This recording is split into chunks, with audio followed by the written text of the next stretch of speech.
Bwana Yesu asifiwe. Bwana Yesu asifiwe tena. Basi imempendeza Mungu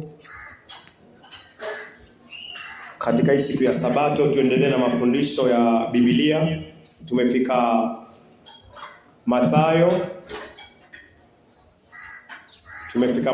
Bado mstari wa Mathayo 1. Mathayo 1:1. So kabla tuendelee, ni vyema tuamini, tuombe, alafu neno la Bwana liendelee sawa na mapenzi yake. Mungu wa Abrahamu, Mungu wa Isaka, Mungu wa Yakobo, sifa na utukufu ni zako Bwana.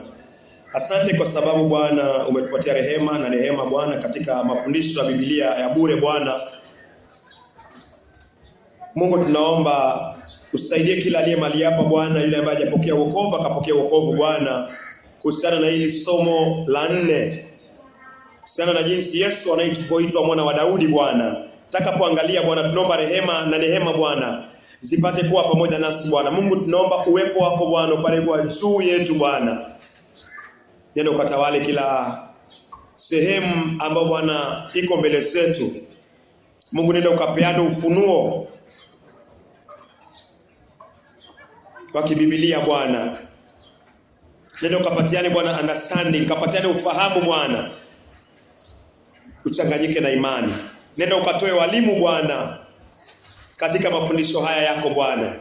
Nenda ukasimamishe Bwana walimu ambao wataongoza nafsi Bwana katika wokovu na hata kuzistahimili mpaka katika utukufu wako Bwana. Na ni kwa jina lake Yesu Kristo tumeomba na tukiamini. Amen. Asante. So tuangalie Mathayo, bado tuko Mathayo 1:1. Leo tuangalia Yesu mwana wa Daudi.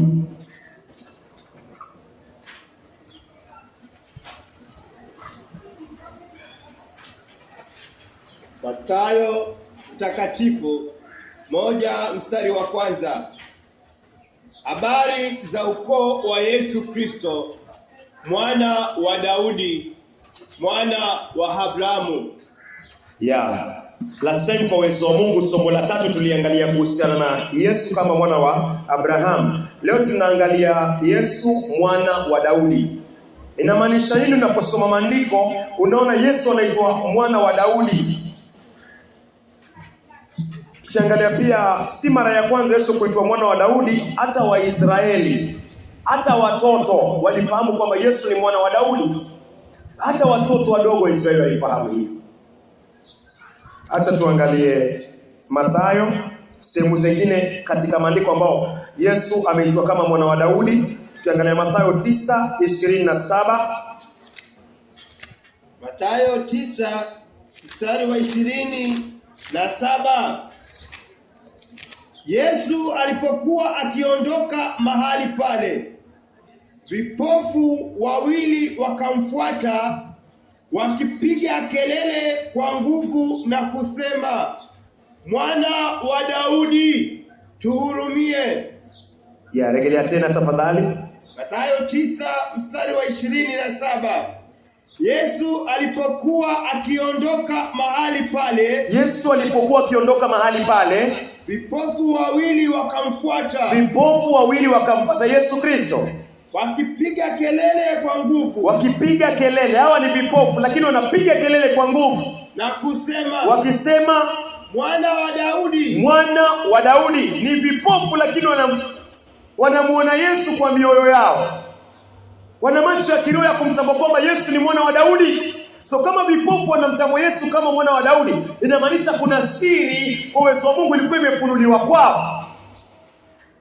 Yesu mwana wa Daudi, hawa ni vipofu. Mwana wa Daudi, tuhurumie. So pia tukiona hiyo Mathayo 20:30.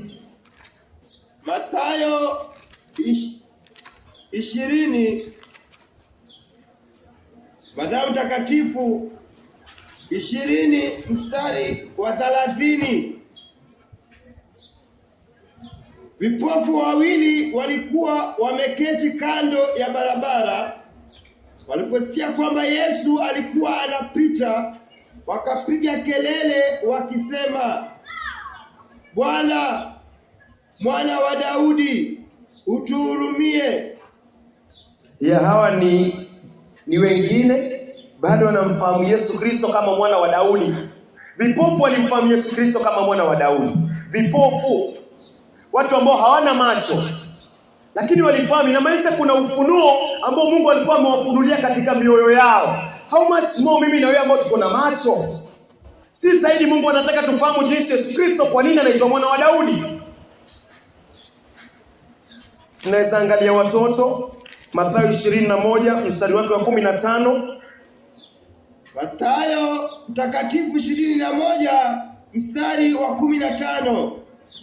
Lakini viongozi wa makuhani na walimu wa sheria walipoona mambo ya ajabu aliyofanya na kuwasikia watoto wakishangilia katika eneo la hekalu wakisema, Hosana mwana wa Daudi, walikasirika wakamuuliza Yesu. Hata watoto wakishangilia, watoto wakipiga kelele wakisema Yesu mwana wa Daudi. Inamaanisha hata watoto walimfahamu Yesu Kristo kama mwana wa Daudi. Hili lilikuwa limefunuliwa kwao. Hili somo la Mathayo 1:1 lilikuwa limefunuliwa kwao kwamba Yesu Kristo ndiye mwana wa Daudi. So natumai haya yote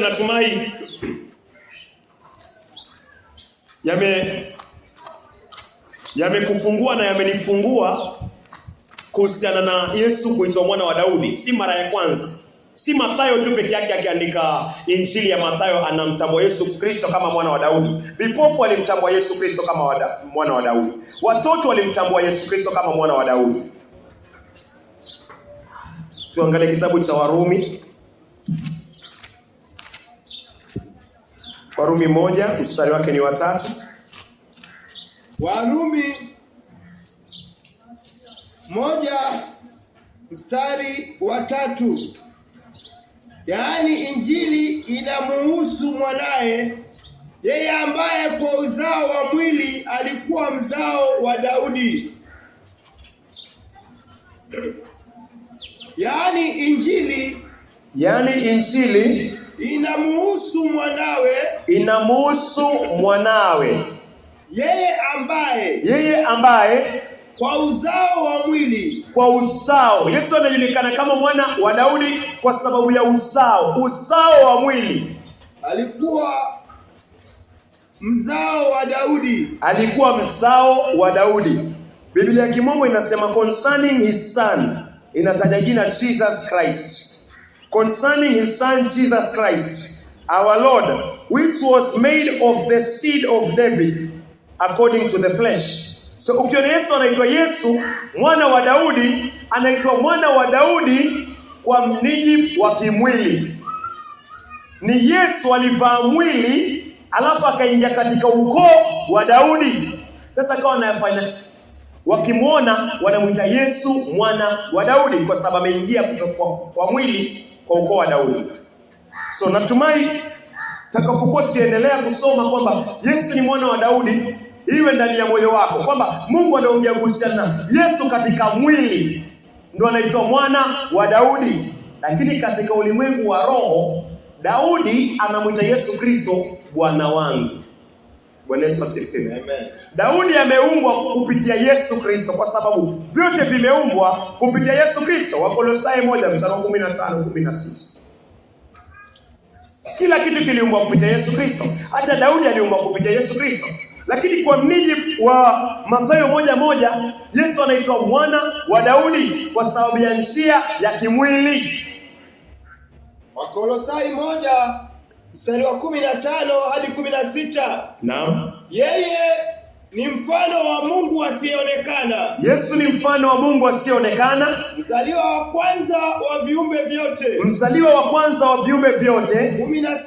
16. Kwa yeye vitu vyote vilioko mbinguni na juu ya nchi viliumbwa. Kwa Yesu Kristo vitu vyote vilivyoko mbinguni na juu ya nchi viliumbwa. vile vitu vinavyoonekana na vile visivyoonekana. Vile vitu vinavyoonekana na vile havionekani. Kama ni vitu vya enzi, kama ni viti vya enzi au falme, kama ni viti vya enzi au falme, au wenye mamlaka, au watawala, vitu vyote viliumbwa na yeye, vitu vyote viliumbwa na Yesu Kristo, na kwa ajili yake, na kwa ajili ya Yesu Kristo. So Daudi aliumbwa kupitia Yesu Kristo. Daudi aliumbwa kwa ajili ya Yesu Kristo. Lakini tunaona Yesu Kristo anaitwa mwana wa yule ambaye aliumbwa kupitia yeye. Daudi, Yesu anaitwa mwana ambaye kupitia Yesu Daudi aliumbwa. Lakini Yesu anakubali kuitwa mwana wa Daudi. Siri iko wapi hapa? Yesu anakubali aitwe mwana wa Daudi ili aje kukufanya wewe, kunifanya mimi tuitwe wana wa Mungu. Yesu anashuka aitwe mwana wa Daudi ili akufanye wewe na nifanye mimi kuitwa wana wa Mungu.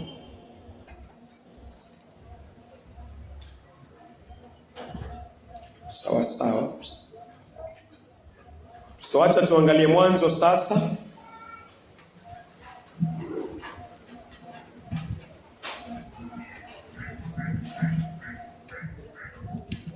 Tuangalie Mwanzo 49. Mwanzo 49. Tunaweza anza mstari wake ni wa 8. Mwanzo 49 mstari wa 8. Yuda, ndugu zako watakusifu. Mkono wako utakuwa shingoni mwa adui zako. Wana wa baba yako watakushujudia. 9. Yuda, wewe ni mwana simba. Unarudi toka mawindoni mwanangu, kama simba anyemeleaye na kulala chini. Kama simba jike, nani adhubutuye kumwamsha? 10. Fimbo ya ufalme haitaondoka kwa Yuda, wala fimbo ya mtawala kati ya miguu yake, hadi aje yeye ambaye milki ni yake, ambaye utii wa mataifa ni wake. Hapo tutarudi, usifunge. Kwa nini tunasoma kuhusiana na Yuda? Kwa nini tunasoma kuhusiana na Yuda? Kuna kitu ambacho mimi na wewe tunafaa tuelewe. Yesu anaitwa mwana wa Daudi. So Abrahamu, Mungu anaanzia kwa Abrahamu. Ukumbuka tukio la Abrahamu, Yesu anaitwa mwana wa Abrahamu. So leo pia kwa uwezo wa Mungu unaweza kujikumbusha lile somo la 3. So inaanzia kwa Abrahamu. Abrahamu akamzaa Isaka. Isaka akamzaa Yakobo. Yakobo akazaa watoto 10, wavulana 12. Kwa Lea na pia kwa Rachel. Na pia kwa wale wajakazi wao. Sawa sawa. So hapa tunaandika Ruben, Simeon, Levi, alafu kuna Yuda. Baada ya Yuda kuna Zebulon, alafu kuna hapa tumeandika Isa, inamaanisha Isaka. Nafasi ni ndogo. Hapa kuna Isaka. Alafu kuna Dan. Alafu kuna Gad. Alafu kuna Asha. Alafu kuna Naftali. Alafu kuna Joseph. Alafu kuna Benjamin. Watoto wawili wa Rachel. Sawa sawa. Hawa ni watoto wa kwanza wa Lea. Paka kwa Yuda.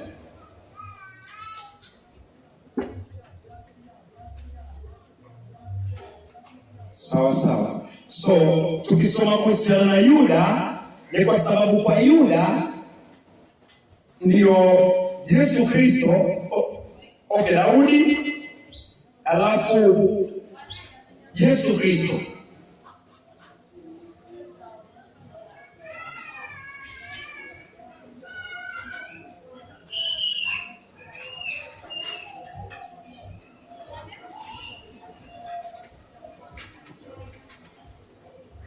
Hivi ndio natumai tutaelewa vizuri zaidi.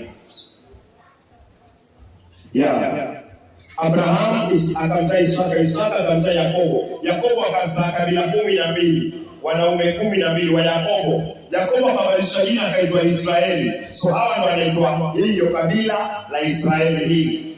Alafu kukazaliwa Ruben ambaye ni kiongozi firstborn. Ruben alishiriki tendo la ndoa na mmoja wapo wa wale masuria wa babake.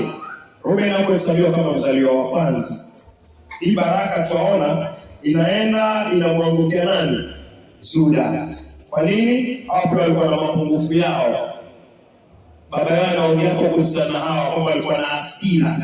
Licha kwa si hapo mkamilifu, lakini baba yao akiongea ana mashaka na Ruben, ana mashaka na Hawa, lakini hapa anasema ndugu zako watakusifu. Bwana Yesu asifiwe. Anasema ndugu zako Yuda watakusifu. Kwa nini watamsifu? Kwa sababu nyingi zaidi. Kwa sababu katika huko ndio Daudi atafanya nini? Atazaliwa. Na katika huko ndio Mariamu ambaye ni uzao wa Daudi atapokea Yesu Kristo kupitia nguvu za Roho Mtakatifu. So kweli ndugu zake na malaika watamsifu Yuda kwa sababu Kristo anatoka kwa ukoo wa Yuda. Elewa lakini. So Jacob alipokuwa kilala, Jacob alipokuwa amezeeka, anawaita watoto wake. Anaangalia Ruben na anamwambia, wewe ulienda kwa kitanda changu. Anayekuwa kando Simeon na Levi, anasema nyinyi ni watu wenye hasira. Anaweka kando, alafu anafika kwa Yuda. Anasema Yuda, ndugu zako watakusifu. Kwa nini wanausifu? Nataka tuangalie kwa sababu bado kuna Daudi. Ndio maana tunasoma sasa Mwanzo 49 mstari wa 8. Zarejelea tena tafadhali. Mwanzo 49 mstari wa 8. Yuda, ndugu zako watakusifu. Yuda, ndugu zako watakusifu. Mkono wako utakuwa shingoni mwa adui zako. Mkono wako utakuwa shingoni mwa adui zako. Wana wa baba yako watakushuhudia. Wana wa baba yako watakushuhudia. Acha tulie mpaka hapo. So acha tuangalie hatua kwa hatua kwa haya ambao Yakobo alikuwa anaeleza kuhusiana na Yuda. Acha tuangalie hatua kwa hatua. Hatua ya kwanza ni kwamba, weza soma sehemu ya A tafadhali. Yuda, ndugu za baba yako Yuda, ndugu zako watakusifu. Yuda, ndugu zako watakusifu. Acha tuangalie kitabu cha Ufunuo 5. Ufunuo 5, Yuda, ndugu zako watakusifu. Yuda, ndugu zako watakusifu. Acha tuangalie Ufunuo 5, mstari wake ni wa 5.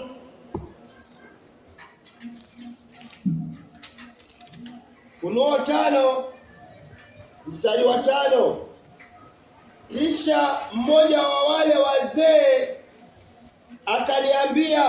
Kisha mmoja wa wale wazee akaniambia, Usilie.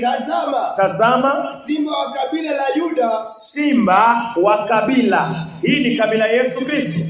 Simba wa kabila la Yuda. Simba wa kabila la Yuda. Simba wa kabila la Yuda. Wa uzao wa Daudi. Wa uzao wa Daudi. Ameshinda. Ili kwamba uweze kukifungua hicho kitabu. Na kuvunja hizo lakili zake 7. So tunaona Yesu anatoka kwa kabila. Yesu anatoka kwa kabila la Yuda. Na tumesoma kwa Yakobo anasema kwamba Yuda, ndugu zako watakusifu. Yuda, ndugu zako watakusifu. Na Yesu anatoka katika hiyo kabila la Yuda. Ndugu zake wanamsifu na nini? Unaweza kusoma mstari wa 9. Ufunuo 5 mstari wa 9. Ufunuo 5 mstari wa 9. Nao wakaimba wimbo mpya wakisema. Hawa malaika, hawa wazee wakawa wanaimba nyimbo mpya, wanaimba wakisema, wewe unastahili kukitwaa kitabu. Yesu unastahili kukitwaa kitabu. Yesu unastahili kukitwaa kitabu. Ndugu zake wanaimba hilo nyimbo mbinguni wakisema Yesu unastahili kukitwaa hicho kitabu. Kuzivunja lakili zake. Kwa sababu ulichinjwa. Yesu alichinjwa na kwa damu yako, na kwa damu ya Yesu Kristo akamnunulia Mungu watu kutoka katika kila kabila, kutoka kwa kila kabila, kila lugha, kila jamaa na kila taifa. Ndugu zake wanamsifu, malaika wanamsifu, wazee 24 mbinguni wanamsifu. Wanamsifu nani? Wanamsifu Yesu. Yakobo anatoa unabii kwamba Yuda, ndugu zako watakusifu. Yesu ako na ndugu, yes. Na mbinguni wanasema Yesu unastahili kukitoa hicho kitabu. Alafu wanamsifu, wanaimba nyimbo, wanamwimbia Yesu Kristo. Hizi ni zile sifa ambazo Mungu anaziongelea. Naweza angalia mstari wa 12. Ufunuo wa Yohana 5 mstari wa 12. Nao wakaimba kwa sauti kuu. Ni akina nani wanaimba? Unaweza kuanzia tafadhali 11. Hao wanaimba, wanamsifu, wanaimba sifa kwa Yesu Kristo. Ndugu yao. Ufunuo 5 mstari wa 11. Ufunuo 5:11. Nami nikatazama nikasikia sauti za malaika wengi. Wakiwa wamekizunguka kile kiti cha enzi. Pamoja na wale viumbe wenye uhai wanne. Na wale wazee 24. Idadi yao ilikuwa 10,000 mara 10,000 mara 1000 mara 1000. 10,000 hii 10,000, 10,000 alafu mara 10,000. Mara inamaanisha tena niweke mara 10,000 tena na maelfu ya maelfu, na elfu tena na elfu. Tutahesabu sufuri. 1 2 3 4 5 6. Andika 1 1 2 3 4 5 6. Hii tayari ni milioni. 1 2 3 4 5 6 7 8. 1 2 3 4 5 6 7 8. 3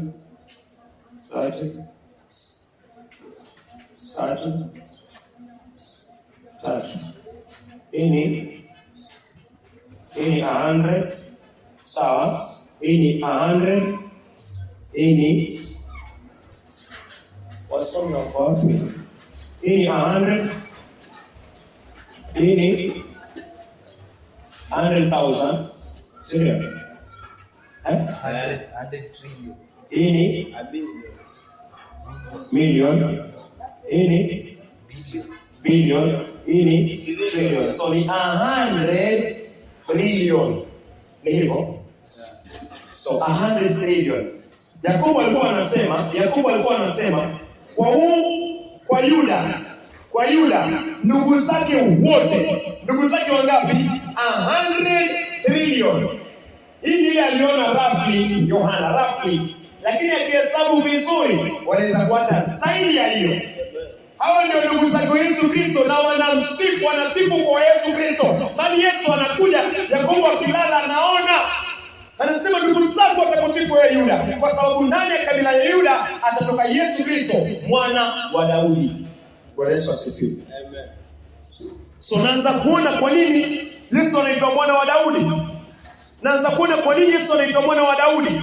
Katika ukoo wa Daudi, ukoo wa Yuda, hapo ndio Yesu Kristo anakuja, na ndugu zake watamsifu, na ndugu zake wamemsifu, na ndugu zake wataendelea kumsifu.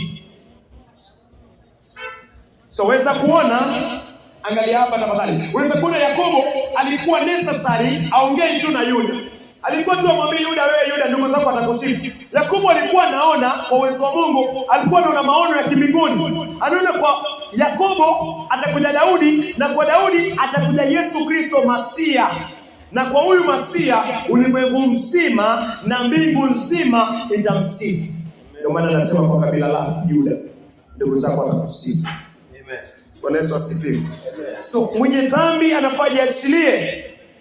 Hajiachilie kwa sababu Yesu Kristo ndugu zake wanamsifu kwa kazi gani? Kazi ya kuchinjwa pale msalabani. Ndugu zake wanasifu hiyo kazi. Dhambi zinaekwa kwa Yesu Kristo. Maovu yako yanaekwa kwa Yesu Kristo. Yesu anapigwa mijeledi. Dhambi zangu zinaekwa kwa Yesu Kristo. Yesu anahukumiwa. Yesu akihukumiwa, Yesu akiinuliwa msalabani, ndugu zake ambao ni hao 100 trillion wanamsifu Yesu Kristo kwa ile kazi amekufanyia. Yafaa uiamini, yafaa uweke imani. Mstari wa 9 tafadhali. 5:9. Ufunuo kwa Yohana 5 mstari wa 9. Nao wakiimba wimbo mpya wakisema. Nao hawa wote ndugu za Yesu Kristo wakiimba wimbo mpya wakisema, wewe unastahili kukitoa kitabu. Wanasema Yesu unastahili. Hii ni nyimbo ya wokovu. Ni nyimbo ya ile kazi Yesu Kristo amekufanyia. Unastahili kukichukua hicho kitabu. Kwa nini? Na kuzivunja lakiri zake. Na kuzivunja lakiri zake. Kwa sababu ulichinjwa. Kwa sababu Yesu Kristo alichinjwa. Ndugu zake wanamsifu, wamsifu bure, ni kwa sababu Yesu Kristo alichinjwa. Yesu Kristo aliyekuwa msalabani, Yesu akachinjwa. Wanaisifu hilo kazi ya msalaba. Wanamsifu Kristo kwa sababu dhambi zako na zangu zilikuwa kwa Yesu Kristo. Yesu akatuamuru tutubu, tugeuke kutoka kwa njia mbaya. Yesu akachukua dhambi zetu akazipeleka msalabani, akaziondoa kwa mioyo yetu. Mungu akachukua maovu yetu akayaweka kwa Yesu Kristo. Mungu akayahukumu maovu yetu kwa Yesu Kristo. Damu ya Yesu Kristo ikatuosha.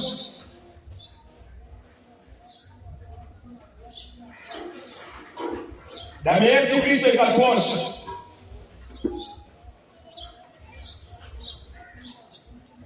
So damu ya Yesu Kristo ilipotuosha, hiyo ndio nyimbo hawa malaika wote, hawa wazee na hawa wanne wenye uhai wanaimba.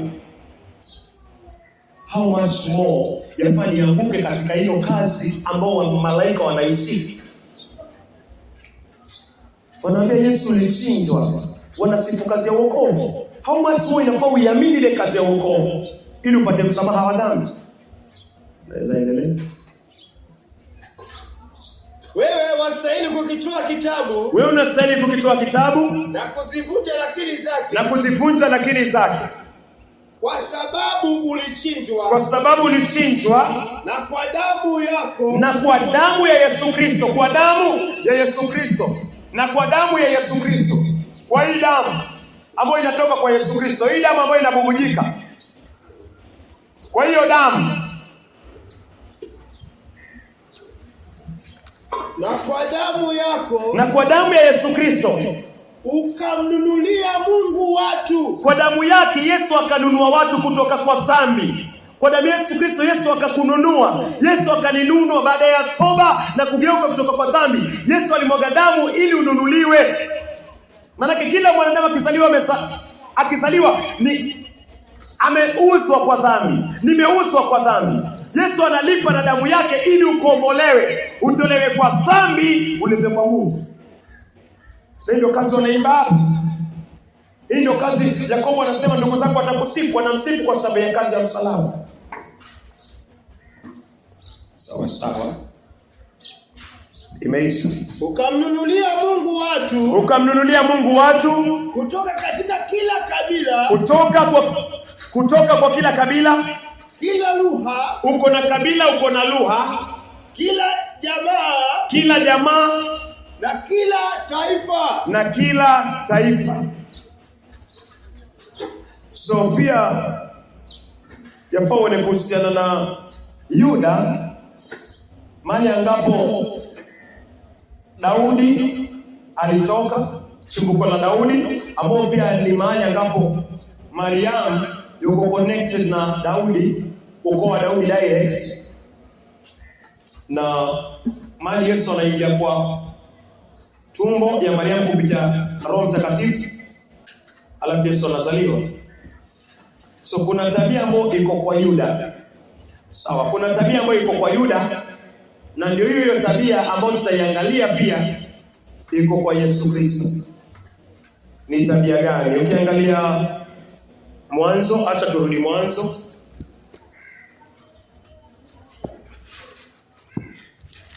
Acha turudi Mwanzo 43.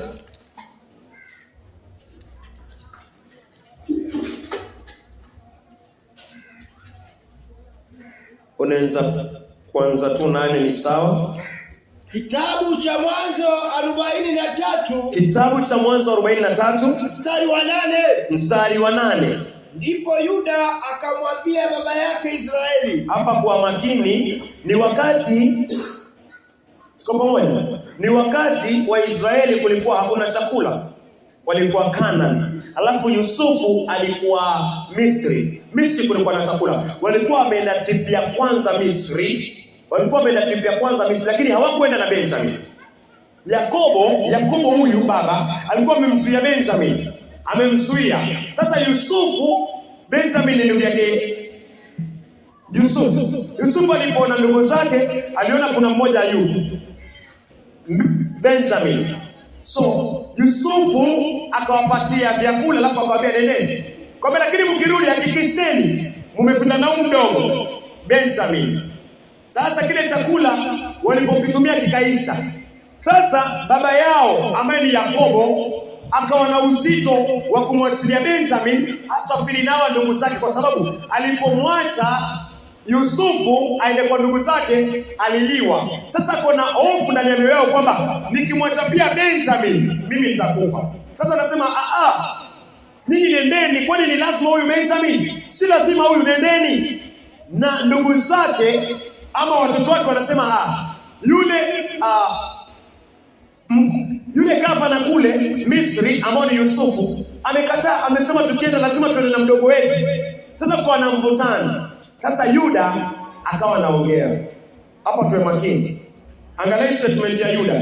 Hii statement ya Yuda. Alafu tuangalie ile kazi ambayo Yesu Kristo alikuja kufanya. Yaani tunaona kazi ya Yuda, tunaona kazi ya Yesu Kristo ndani ya Yuda. Tunaona statement ya Yesu Kristo ndani ya Yuda.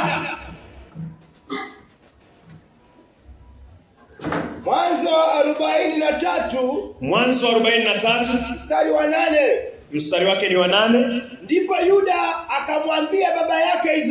Ndipo Yuda akamwambia baba yake Israeli. Mtume kijana pamoja nami. Yuda anamwambia Israeli, anamwambia chako, mtume huyu Benjamin pamoja nami. Mtume kijana pamoja nami. Nasi tutaondoka mara. Ili sisi na wewe pamoja na watoto wetu tuweze kuishi. Wala tusife. 9. Mimi mwenyewe nitakuhakikishia usalama wake. Hapo kwa makini, Yuda ambaye anamsa Daudi, ambaye baadaye tunaona Daudi Yesu Kristo anapatikana. Huyu Yuda anamwambia babake, anamwambia Yakobo, anamhakikishia kwamba huyu mtoto wako Benjamin, mimi nahakikisha atakuwa salama. Hii ni tabia ya nani? Hii ni tabia ya Yesu Kristo. Yesu ndiye anatuhakikishia kwamba yeye ndiyo njia, yeye ndiyo uzima, yeye ndiyo uhai. Hakuna mtu anaenda kwa Baba isipokuwa kupitia yeye. Yeye ndiyo kweli, yeye ndiyo uzima, yeye ndiyo njia kwenda kwa Baba. Yesu anatuhakikishia. Yakobo anahakikishiwa na Yuda kwamba itakuwa salama kwa huyu mtoto wake ambaye ni Benjamin. Hii ni tabia ya Yesu Kristo. Endelea tafadhali. Mimi mwenyewe nitakuhakikishia usalama wake. Mimi mwenyewe nitakuhakikishia usalama wake. Mimi mwenyewe nitawajibika kumrudisha. Mimi mwenyewe nitajibika kumrudisha. Nasema nitahakikisha amefika salama, na nitahakikisha nimemrudisha kwako salama Baba. Ikiwa sitamrudisha kwako. Anasema ikiwa sitamrudisha kwako na kumweka mbele yako. Nitakuwa mwenye lawama mbele yako. Maisha yangu yote. So katika ndugu hao wote Yuda anasimama, kwa sababu ndani ya Yuda kuna Daudi, na ndani ya Daudi kuna Yesu Kristo. Kuna tabia Yesu Kristo ndani ya ukoo. Yuda anasimama, anamwambia Baba, sikiza, na kuhakikishia huyu mtoto wako nitaenda naye, alafu nitarudi naye, na nisipofanya hivyo lawama iniangukie milele. Ni tabia nani kuchukua lawama? Yesu Kristo. Mali Yesu anasema dhambi zako na dhambi zangu zinaekwa kwake. Yesu achukue lawama. Ndio hiyo lugha na leo naongea. Hiyo ndio lugha ambayo Yuda anaongea. Hii ni lugha ya Yesu Kristo. Yuko tayari kubeba lawama ya Benjamin akipotea. Yuko tayari kubeba lawama.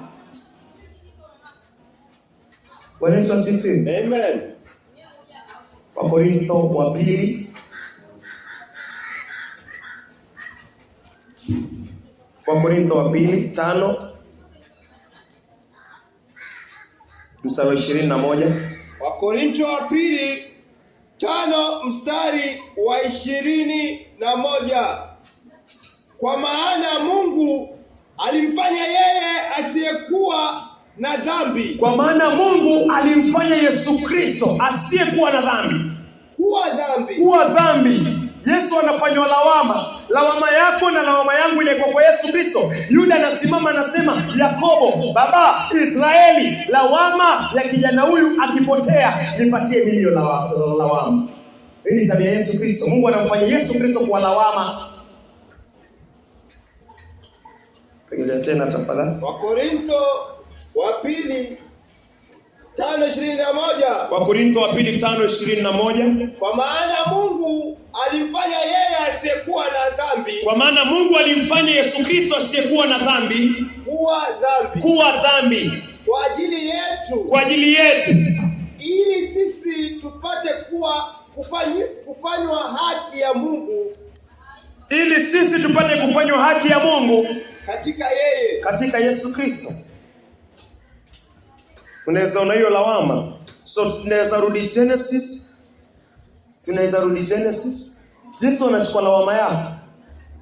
Mbona nabaki tena na lawama? Ni kwa sababu sijaamini Yesu Kristo ameniambia nitubu na nimpatie lawama. Patie lawama Yesu Kristo. Uonaje Benjamin wakienda? Benjamin atakuwa na wasiwasi. Benjamin atakuwa na wasiwasi kwa sababu Yuda ameguarantee. Yuda amesema maisha yako Benjamin yako mikononi mwangu. Bwana Yesu asifiwe. Amen. Mimi ni Benjamin, wewe ni Benjamin. Maisha yetu yako kwa Yuda, chini yake Daudi, yako kwa Yesu Kristo.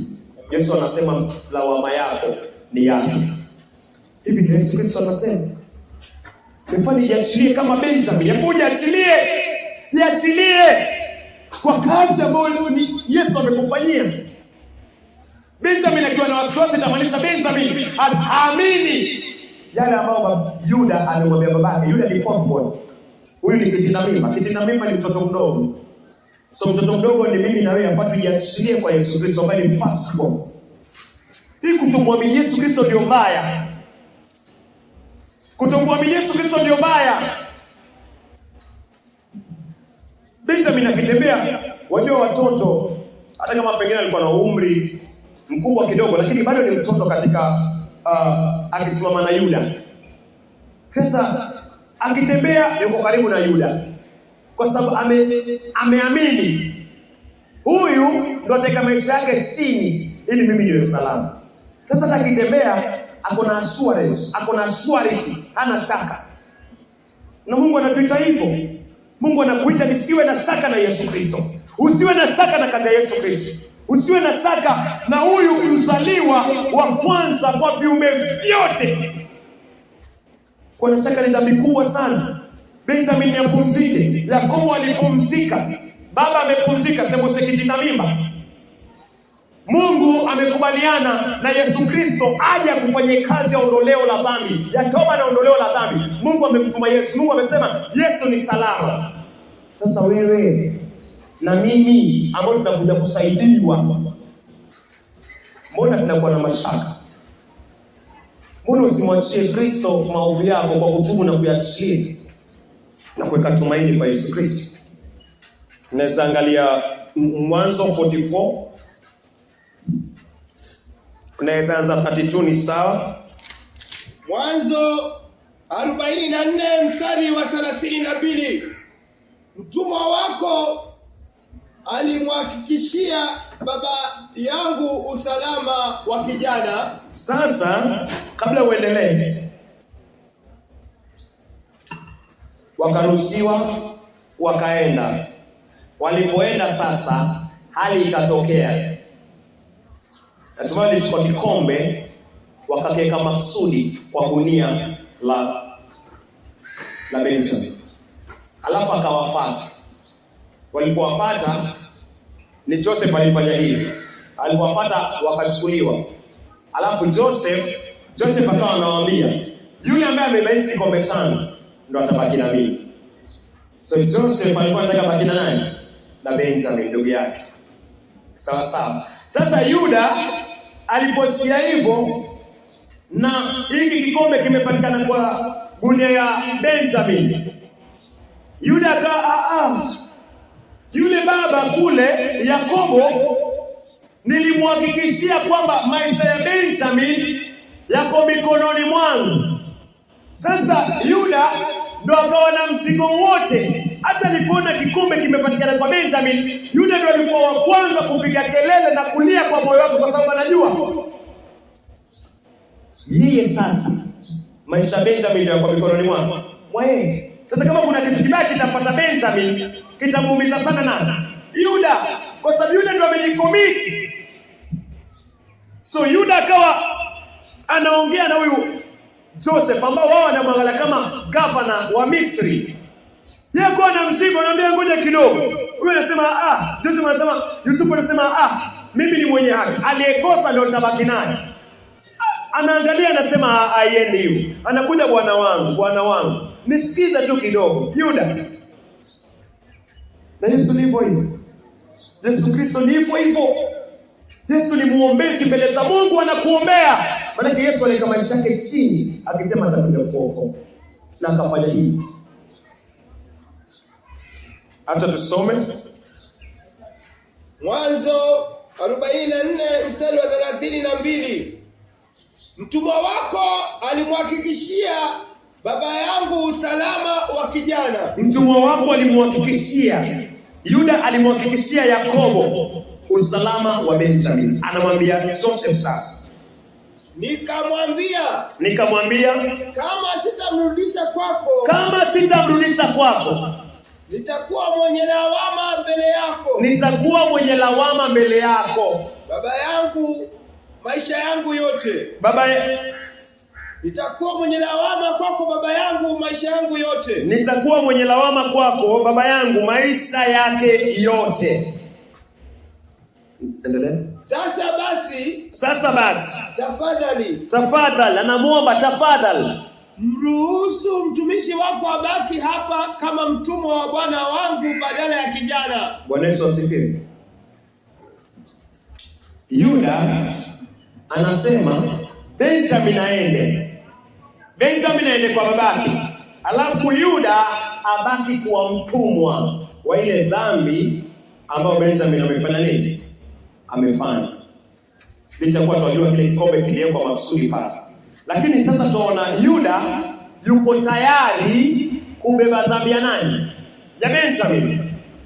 Abaki pale utumwani, afanye kazi ya utumwa pale kwa lile kasri la Firauni. mtoto aende, huyu mwache aende, mimi nifanye mtumwa wa dhambi ya huyo. Hii ni tabia nani?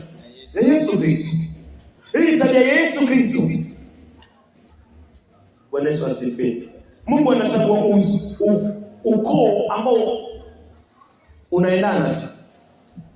Unaendana. Na ni kwa sababu gani? Ni kwa sababu Mungu anajua Yesu anatoka kwa ukoo. Tayari Yesu ana influence ukoo huu. Yesu ana influence. Chemichemi ya tabia za Yesu zinaonekana hata kabla Yesu Kristo hajaje kuonekana.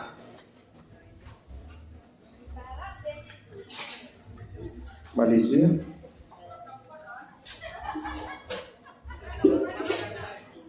Mtumwa wako alimhakikishia baba yangu usalama kwa kijana. Nikamwambia, kama sitarudi kwako nitakuwa mwenye lawama mbele yako baba yangu maisha yangu yote. Sasa basi tafadhali mruhusu mtumishi abaki hapa kama mtumwa wa bwana wangu badala ya kijana, naye kijana umruhusu arudi na ndugu zake. Ninawezaje kurudi kwa baba yangu kama kijana hatakuwa pamoja nami? La hasha, usiniache nikaona huzuni ile itakayompata baba yangu. Yesu anahakikisha, na Yesu alipokuja hapa duniani, Yesu alihakikisha haendi kwa babake kama hajamaliza kazi ya kuokoa. Yesu alihakikisha mpaka msalabani. Yesu alikubali kubeba dhambi zako. Yesu alikubali kubeba lawama yangu, impeleke pale msalabani, na akahukumiwa pale msalabani. Yesu akakuosha, akakutakasa, na nakutangazia tubu kutoka kutokuamini. Geuka kutoka kwa njia mbaya. Geuka kutoka kwa mwenendo ambao haifai mbele za Mungu. Geuka kutoka kwa kuvunja amri za Mungu. Lawama zako zote zimebebwa na Yesu Kristo. Bwana Yesu asifiwe. Amen. So unaona tabia ya Yesu Kristo ndani ya Yuda.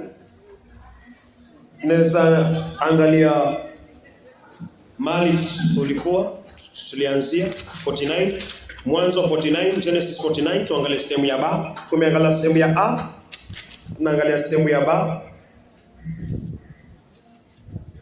Mwanzo 49:8 sehemu ya ba. Mkono wako utakuwa shingoni mwa adui zako. Mpaka hapo ni sawa.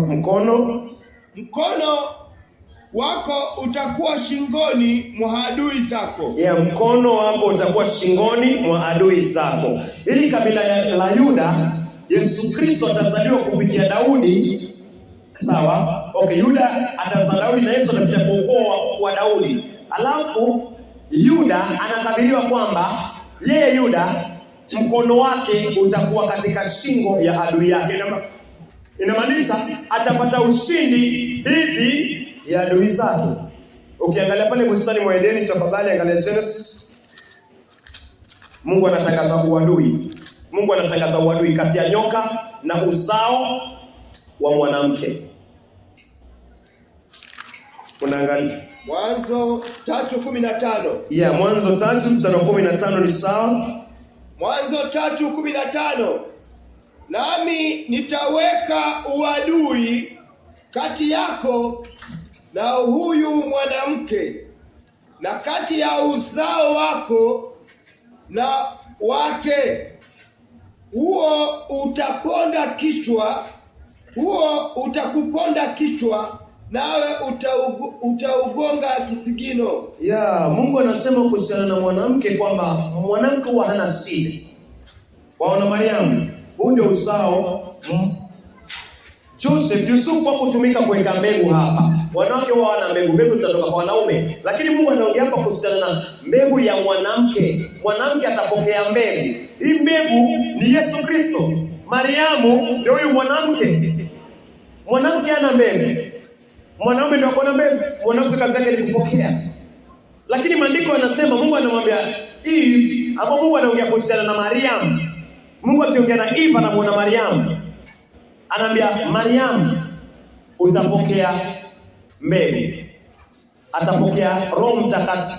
Atapokea Yesu kupitia nguvu za Roho Mtakatifu. Atapokea mwana. So mwanamke ni Mariamu. Alafu huyu mwana ambaye ni Yesu Kristo, kutakuwa na uadui na nyoka. Nyoka ni nani? Nyoka ni Ibilisi. Ufunuo 12 mstari wa 1 mpaka 7 tunaona nyoka. Nyoka ni Ibilisi, lile joka la zamani, yule Ibilisi. So Yesu atakanyaga kichwa cha Ibilisi. Tukiona Yakobo anasema Yuda anasema Yesu mikono yake itakuwa kwa shingo ya adui zake. Bwana Yesu asifiwe. Adui yake ni Ibilisi, Shetani. Tukiangalia kitabu cha Warumi 16 mstari wa 20, venye Yesu anamharibu Shetani. Warumi 16 mstari wa 20. Warumi 16 mstari wake ni wa 20.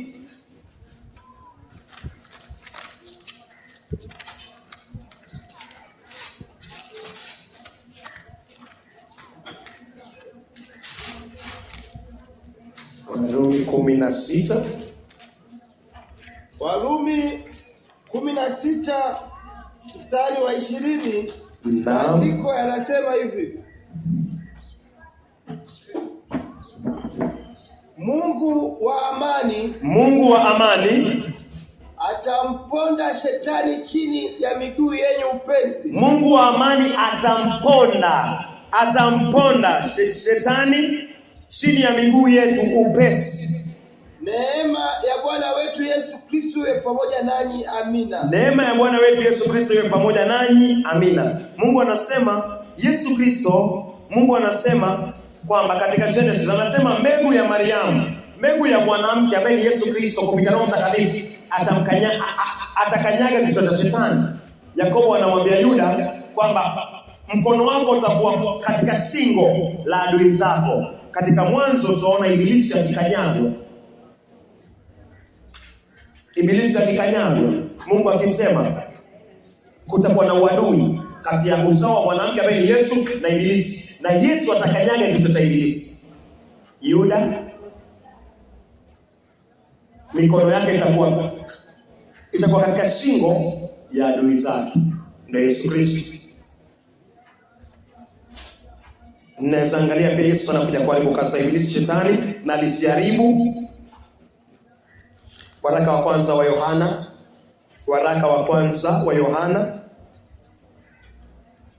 3 mstari wa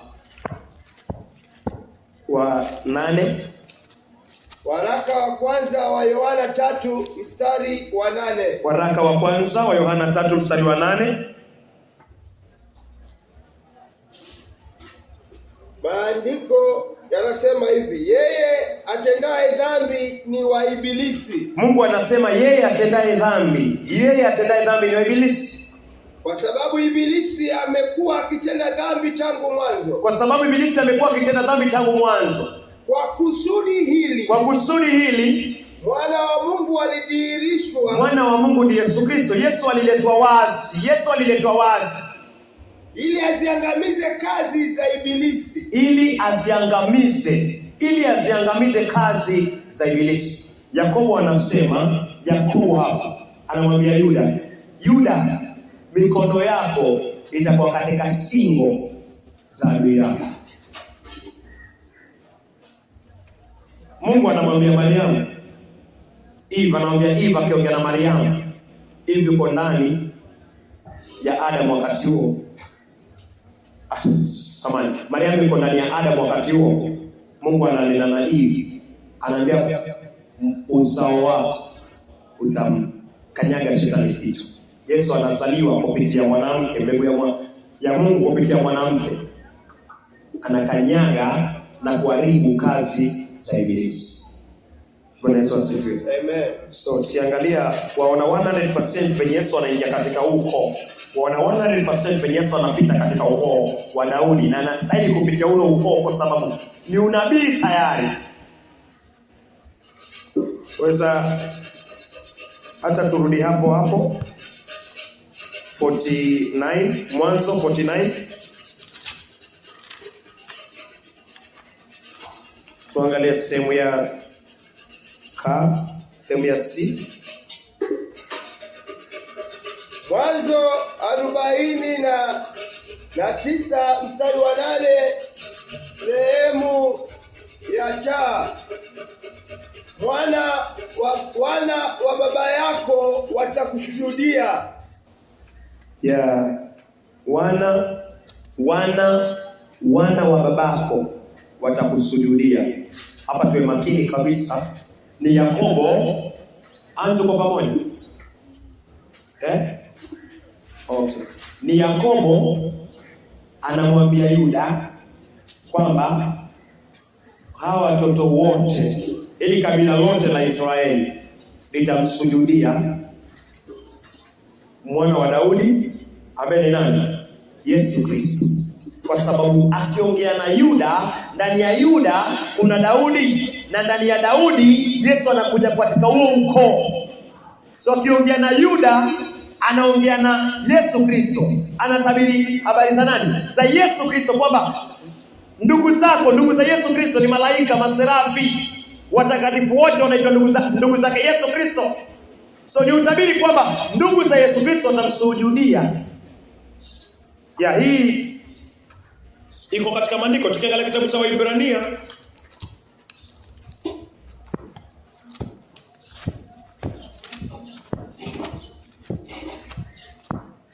kitabu cha Waibrania 1:1 kwanza. Waibrania 1:1. Zamani Mungu alisema na baba zetu kwa njia ya manabii mara nyingi na kwa njia mbalimbali. Zamani Mungu alisema na baba zetu kwa njia ya manabii mara nyingi na kwa njia mbalimbali. Endelea. Lakini katika siku hizi za mwisho anasema nasi kwa njia ya mwanae. Mungu anasema nasi kwa njia ya mwanae. Mwanae ni Yesu Kristo, ambaye amemuweka kuwa mrithi wa vitu vyote. Ambaye Mungu amemweka Yesu Kristo kuwa mrithi wa vitu vyote. Ambaye kwa yeye aliumba ulimwengu. Ambaye kwa Yesu Kristo ulimwengu wote uliumbwa. Sawa, so inaongea kuhusiana na Yesu Kristo. Unaweza kuangalia sasa mstari wa 6. Waibrania 1 mstari wa 6. Naam. Tena Mungu amletapo mzaliwa wake wa kwanza ulimwenguni. Mungu wa Abrahamu, Isaka na Yakobo anapomleta Yesu mzaliwa wa kwanza. Mungu anapomleta Yesu duniani kupitia ukoo, kupitia kabila la Yuda, kupitia ukoo wa Daudi. Mungu anapomleta Yesu Kristo anatoa amri gani? Mungu akasema malaika wote wa Mungu na wamsujudie. Malaika wote wa Mungu na wamsujudie. Wamsujudie nani? Yesu Kristo. Malaika wote wa Mungu wamsujudie nani? Yesu Kristo. Wakumbuka Yakobo, Israeli akitoa unabii kwa Yuda akisema kwamba Yuda, ndugu zako watakusujudia. Alikuwa anaongea kuhusiana nani kweli? Yesu Kristo. Atakayezaliwa kupitia Daudi alafu awe Yesu Kristo. Sasa nawaambia Yuda, ndugu zako watakusujudia wewe. Yesu Kristo anaonekana ndani ya Yuda. Yesu Kristo anaonekana kwa ukoo wa Daudi alafu anaonekana ndani ya Yuda. Amen. Bwana Yesu asifiwe. Ndio anasema hivi, Mungu anapomleta Yesu Kristo kupitia kwa ili kabila ya Yuda kupitia kwa Daudi, Yesu anapoingia ulimwenguni, Mungu anasema malaika wote, maserafi wote, makerubi wote, sukeni chini na mumwabudu Yesu Kristo. Amen. Hii ni ile Yakobo alikuwa anasema? Ndio. Yes. Ndio maana Yesu anaitwa mwana wa Daudi, kwa sababu Daudi alitoka kwa ukoo wa Yuda. Na ndio ukoo ambapo ndugu zake wote wanamuinamia. Bwana Yesu asifiwe. Amen. Asante. So hata tusonge mbele. Tuangalie mstari wa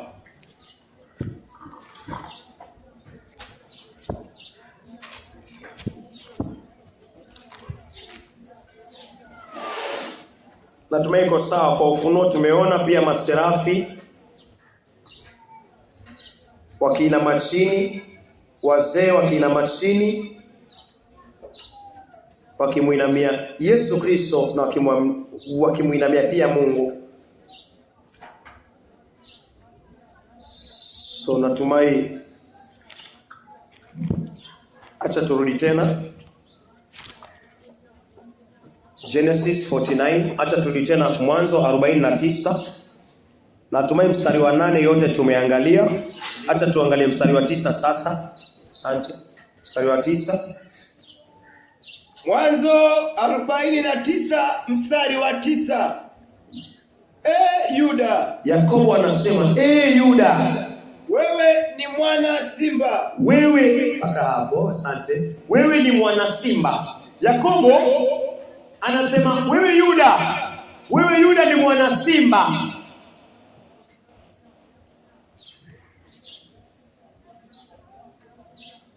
Kuna kitu unaelewa?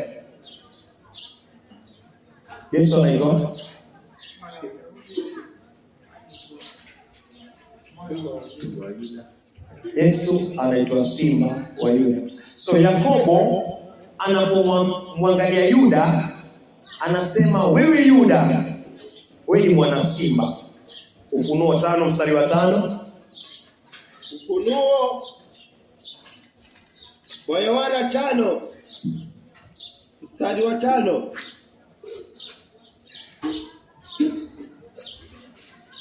Kisha mmoja wa wale wazee akaniambia, usilie. Tazama, simba wa kabila la Yuda, wa uzao wa Daudi. Unaona uzao, simba wa kabila la Yuda, wa uzao wa Daudi, ambaye ni nani? Yesu Kristo. Endelea.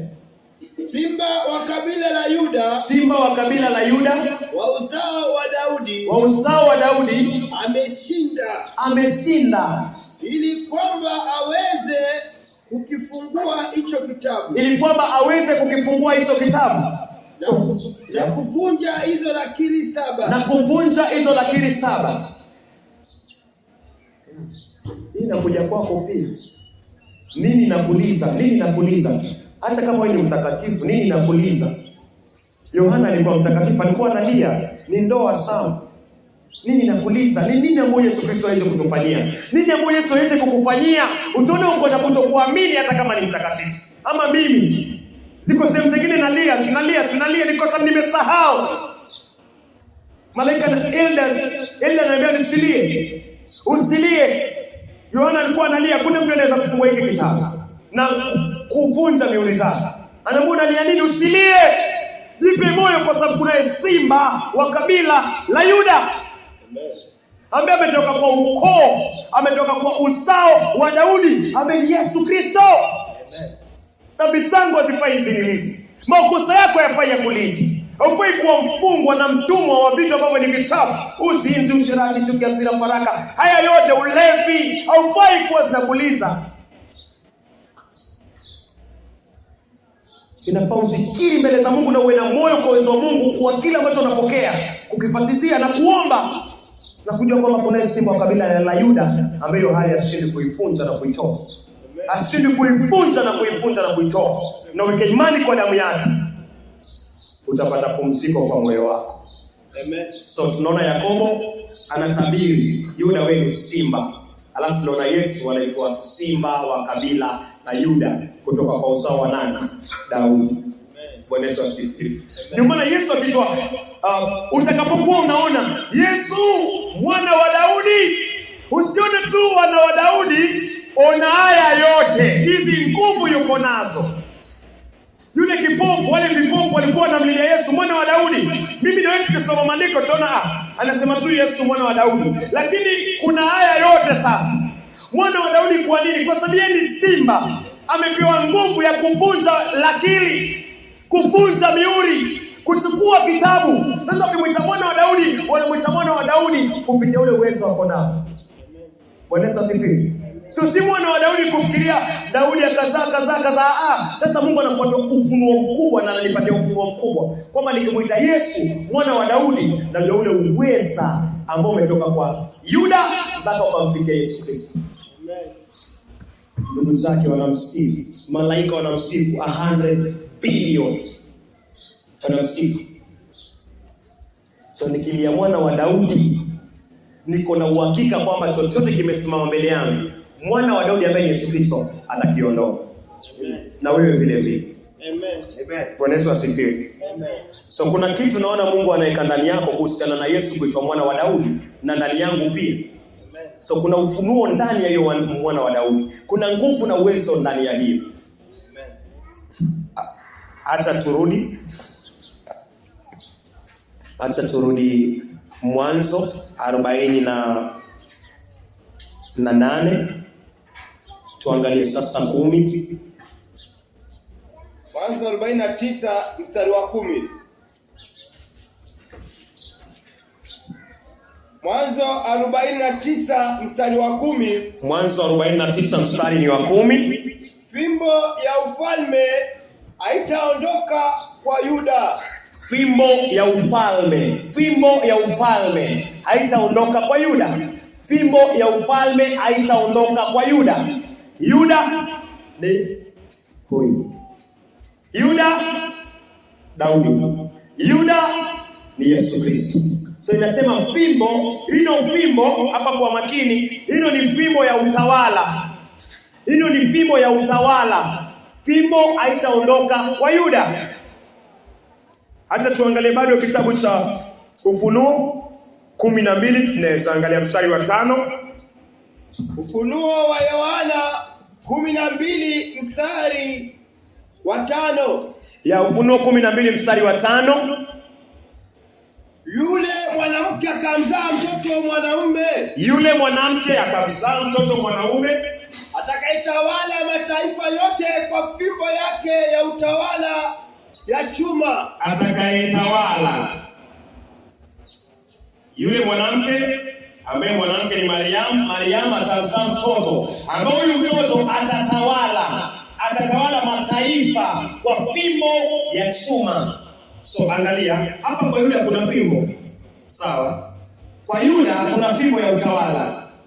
Huku wengine kwa Benjamin, kwa Naftali, kwa Yusufu, kwa Asha, kwa Dani, kwa Gad, hakutaji kuhusiana na fimbo.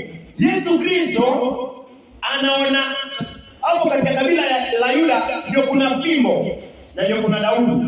Yesu anaingia katika hapo kwa Yuda ili aje kuchukua hiyo fimbo ya kutawala. Bwana Yesu asifiwe. Ndio maana Yesu anatoka kwa kabila la nani? La hapa. So nikisikia Yesu mwana wa Daudi, ukuna mtu anaye Yesu mwana wa Daudi, yeye anajua kuhusiana na fimbo ya utawala imepeanwa Yuda.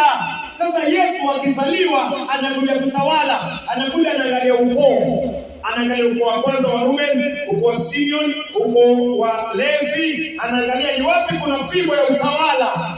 Maana Yesu anakuja kama mtawala. Mariamu mwanamke atamzaa huyu mtoto. Huyu mtoto ndio atashika fimbo ya utawala. Yesu anakuja kwa Yuda kwa sababu kwa Yuda kuna fimbo ya utawala. Ndio maana lazima apitie ukoo wa Daudi. Maana hapo ndio kuna fimbo ya kutawala. Amen. Naweza rejelea Ufunuo tafadhali? Ufunuo wa Yohana 12 mstari wa 5. Ufunuo wa Yohana 12 mstari wake ni wa 5. Yule mwanamke akamzaa mtoto mwanaume. Yule mwanamke akamzaa mtoto mwanaume atakayetawala mataifa yote kwa fimbo yake ya chuma. Atakayetawala mataifa yote kwa fimbo yake ya chuma. Atakayetawala mataifa yote kwa fimbo yake ya utawala ya chuma. Hii ndio fimbo. Iko kwa Yuda, iko kwa Daudi. Yesu anazaliwa kwa Daudi, anaichukua alafu anatawala. Naweza angalia pia Waibrania 1:8 mahali tumesoma. Waibrania 1 mstari wa 8. Lakini kwa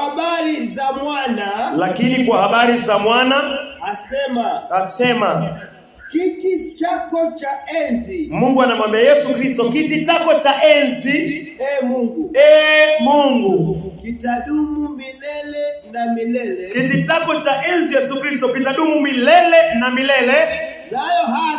Nayo haki itakuwa fimbo ya utawala ya ufalme wako. Nayo haki itakuwa fimbo ya utawala wako. Mungu anaongea kuhusu Yesu Kristo. Nayo haki itakuwa fimbo ya utawala wa ufalme wako. So ndio Yesu. Ndio maana Yesu anaitwa mwana wa Daudi, kwa sababu na fimbo amechukua kwa Yuda ya kutawala. Amen. Fimbo. So wakati magonjwa yananipiga, wakati pesa inakupiga chenga, ni ujichunguze uko kwa maovu gani? Ni Mungu anaachilia. Lakini kama kuna maovu, ukiri mbele za Bwana, uachane nayo maivia. Lakini kama uko katika njia safi, ulie Yesu mwana wa Daudi. Ukijua wazi hii fimbo ambayo inalichapa mwana wa Daudi, hapo na fimbo kubwa kabisa ya kuchapa hizo zingine zote. Bwana Yesu asifiwe. Wakumbuka wakati wa Musa, wakati wa Musa anatoka hapa akaenda kwa Firauni. Mungu akaruhusu Musa awe na ile fimbo na Aaron pia. Alafu Aaron akaangusha fimbo ikawa nyoka. Alafu akaanza kucheka, akaangusha zao. Wakaziangusha zao zikawa nyoka pia. Zikafanya nini? Zikameswa na ile fimbo ya nani? Ile fimbo ya Aaron. Ndivyo hivyo Yesu akona hii fimbo ya utawala. Ni nini kitanitawala wakati niko na mwana wa Daudi kutoka kwa kabila la Yuda mwenye fimbo ya kutawala? Hakuna kitu kitakutawala. Kiburi haitakutawala, ni wewe mwenyewe uitaki. Uzinzi hautakutawala, ni wewe mwenyewe utake kutawala. Dhambi haitakutawala, dhambi ni wewe utake kutawala. Kutokuamini haitakutawala, ni wewe ukubali ikutawale. Lakini Yesu yuko na fimbo ya utawala. So nikiona mtakatifu abadiliki, anko pamoja. Nikiona mtakatifu abadiliki, yani uko na tabia fulani kwa maisha yake, ni yeye ameipenda hiyo tabia. Akimlilia mwana wa Daudi ambaye uko na fimbo, anaiondoa. Maana yake uko na fimbo ya utawala. Anatawala kila kitu. Mbinguni, duniani na chini kuzimu anatawala. Amen. Hapa kuna kitu ambacho watakatifu tunafaa tuone. Magonjwa yameanguka, kipindupindu kimekuja, manini imekuja. Yesu yuko na fimbo ya utawala maipya. Ni watakatifu wakusanyike pamoja, wamuombe mwana wa Daudi aliyetoka katika kabila la Yuda. Waombe, wamwambie Mungu, Yesu uko na fimbo ya kutawala magonjwa. Ondoa gonjwa hili. Na linaondoka. Ni sisi hatujajua kunaye ambaye ametoka kabila la Yuda yuko na fimbo ya utawala. Tuanze kutumia jina Yesu mwana wa Daudi, Yesu simba wa kabila la Yuda, Yesu mwenye fimbo ya kutawala. Tawala. Alafu Yesu afanye kazi yake. Tukumbushane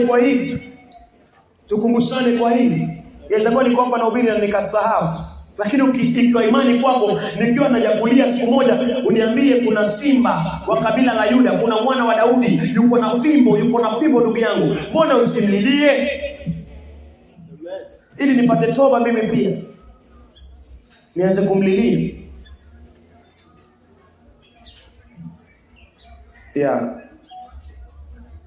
Atumai Mungu ameweka sawa hapo. Acha turudi katika Genesis tena 49. Genesis 49 tunaweza angalia 11. Mwanzo 49:11. Atafungua punda wake, atamfunga punda wake katika mzabibu. Atamfunga punda wake katika mzabibu. Naye mwanapunda wake kwenye tawi lililo bora zaidi. Atafua mavazi yake katika divai. Majoo yake katika damu yake ya mizabibu. Majoo yake katika damu ya mizabibu. Hapa tuwe makini tena, unaweza rejelea tena tafadhali. Mwanzo 49 mstari wa 11. Naam. Atamfunga punda wake katika mzabibu. Yesu atamfunga punda wake katika mzabibu. Naye mwanapunda wake kwenye tawi lililo bora zaidi. Naye mwanapunda wake katika tawi lililo bora zaidi. Yesu akiingia Yerusalemu, ishara ilikuwa alichukua nani? Yesu alichukua punda, si ndio? Na huyo punda akawa bora zaidi Yerusalemu. Huyo punda akawa bora zaidi. Yesu alipoingia Yerusalemu, alienda kuchukua punda kama ni wake. Aliwaambia nendeni mkalete punda na mwanapunda. Na wakamleta punda. Yesu akamkalia juu huyo punda. Na huyo punda alikuwa thamani sana. Majani alikuwa yanarushwa kwake. Huyo punda aliheshimika. Ni kwa sababu nani alikuwa juu yake? Yesu Kristo, mfalme wa wafalme. Songe mbele. Atafua mavazi yake katika divai. Hapa tuwe makini. Yesu atafua. Kuna mtu kutoka kwa Yuda atazaliwa, ambaye kupitia ukoo wa Daudi atafua mavazi yake. Atafua mavazi yake katika divai. Atafua mavazi yake katika divai. Majoo yake katika damu ya mizabibu. Majoo yake katika damu ya mizabibu. Tazama, Yesu kija mara ya pili, maandiko yanashuhudia atakanyaga adui zake na joo lake litajaa damu. Biblia ikiongea kuhusiana na zabibu, inaongea pia kuhusiana na damu.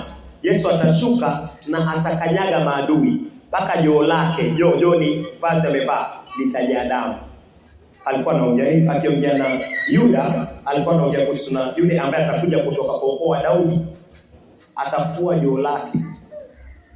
Acha tuangalie utabiri ambao unawekwa wazi na Yesu Kristo. Angalia Isaia pia aliongea kuhusiana na haya. Isaia 63.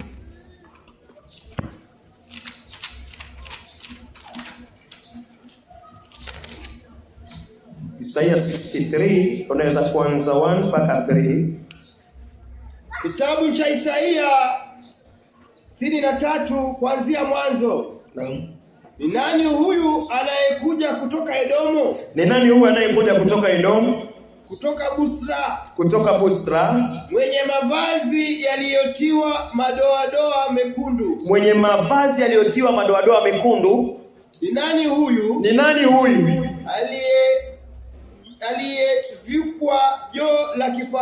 Aliyevikwa joo la kifahari. Anayetembea kwa ukuu wa nguvu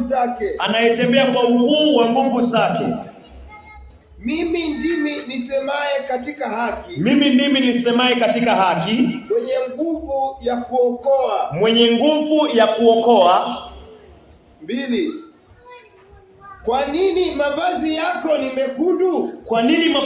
ni mekundu? Kama yale ya yule akanyagaye shinikizo la zabibu. Kama yule ambaye akanyagaye shinikizo la zabibu. 3. Nimekanyaga shinikizo la zabibu peke yangu. Amekanyaga shinikizo la zabibu peke yake. Kutoka katika mataifa. Hakuna mtu awaye yeyote. Aliyekuwa pamoja nami.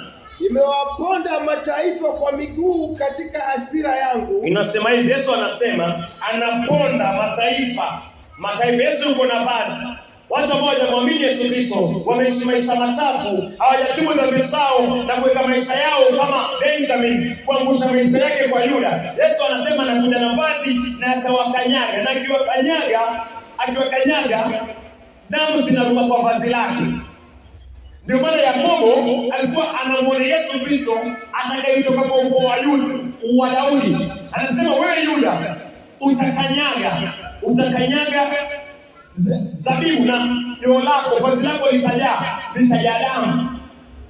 Na Yesu anasema hivyo katika kitabu cha Isaia, atakanyaga adui zake.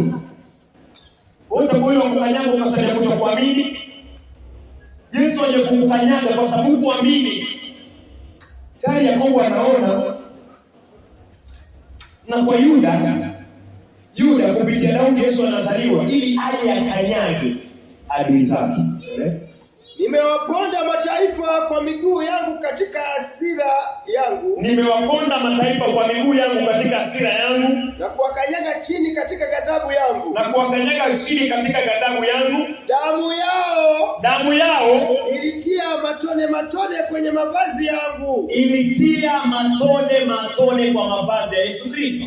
Na kutia madoa nguo zangu zote. Na kutia madoa nguo zake zote. Yesu anasema anakuja kukanyaga adui zake. Alafu Yakobo anamwambia Yuda, vazi lako utakanyaga zabibu, utazikanyaga. Anaongea kusema Yesu Kristo vile anakuja kukanyaga adui zake. Yeye utakuwa adui ya Yesu Kristo kwa kusimamisha mwili. Mungu anakuta ukiri kabla hujakanyagwa. Na kuacha na kuweka imani kwa Yesu Kristo. Mbona ningekanyagwa? Unaweza angalia Ufunuo tafadhali. Ufunuo 19 bado inaongea kuhusiana na kukanyagwa. Ufunuo 19 hatuko mbali kumaliza.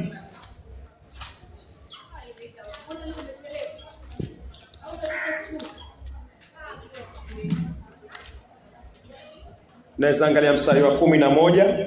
Ufunuo wa Yohana 19 mstari wa 11. Naam. Kisha nikaona mbingu imefunguka. Na hapo mbele yangu alikuwepo farasi mweupe. Ambaye yeye aliyempanda huyo farasi aliitwa mwaminifu. Ambaye aliyempanda farasi huyo aliitwa mwaminifu. Na wa kweli. Yeye hukumu kwa haki. Na kupigana vita. 12. Macho yake ni kama miale ya moto. Macho ya yule aliyepanda farasi ambaye ni mwenye haki, ambaye ni Kristo Yesu, ni kama miale ya moto. Na juu ya kichwa chake kuna taji nyingi. Alikuwa na jina lililoandikwa ambalo hakuna mtu yeyote alilijua isipokuwa yeye mwenyewe. Mstari wa 13. Alikuwa amevaa vazi lililochovya kwenye damu. Hii damu ni ya watu ambao hawajamwamini. Hii ni damu ya watu ambao wamewakanyaga. Yesu amewakanyaga chini kwa sababu hawakufikia toba na kugeuka kutoka kwa matendo mabaya na kumwamini Yesu Kristo. Walichukulia wepesi deni.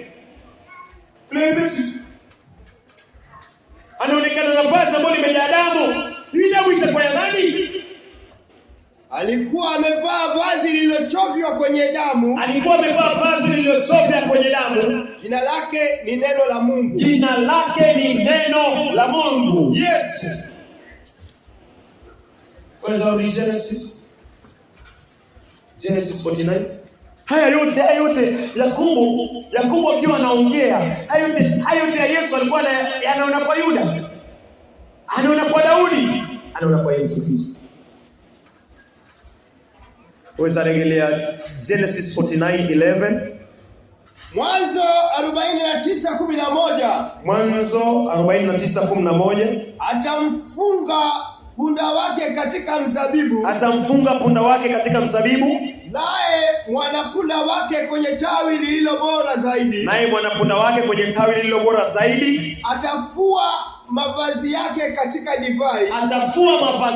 Divai na ashiria damu. Atafua mavazi yake katika divai. Majoho yake katika damu ya mizabibu. Mbona Yesu aje kufua damu yako? Aje kufua vazi lake kwa damu yako? Kwa nini? Kwa sababu yeye alimwaga damu yake, wewe ukutubu na kuiamini, sasa yeye anakuja kufua mavazi yake kwa damu yako. Mwenye dhambi afanye hata kulala. Kwa sababu Yesu akija, hujakiri uovu wako completely, hujageuka kutoka kwa uovu wako, umekuwa ukisikia injili. Kwa nini usiamini damu ya Yesu Kristo? Mathayo 26:28 Yesu anasema hii ndio damu yangu ya agano iliyomwagika kwa ajili ya watu wengi kwa ondoleo la dhambi. Yesu anasema amini damu yake ilimwagika, dhambi zako ziondolewe.